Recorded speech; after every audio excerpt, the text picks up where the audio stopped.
आज मी मस्त अशी डाळ बनवली आहे, बघू शकता तुम्ही मस्त. तुम्हाला जर रेसिपी हवी असेल तर मला प्लीज कमेंट करा.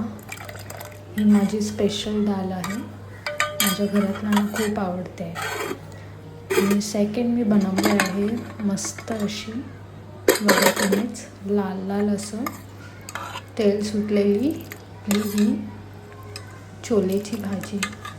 तुम्हाला रेसिपी हवी असेल तर मी नक्की तुम्हाला दाखवेल मी कशी बनवत आहे. आणि तिसरं मी बनवलं आहे मस्त आपलं जिरा राईस. प्लीज मला फॉलो करा, सबस्क्राईब करा. आता चला मस्त वाढून घेऊया आपलं जेवण.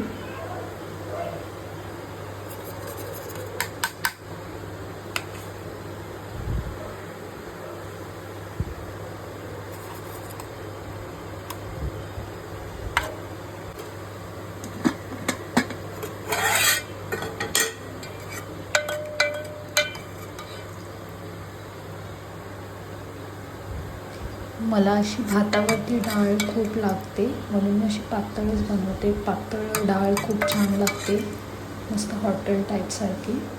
म्हणून मला खूप जास्त लागते डाळ भातासोबत. तुम्ही पण ट्राय करा नक्कीच.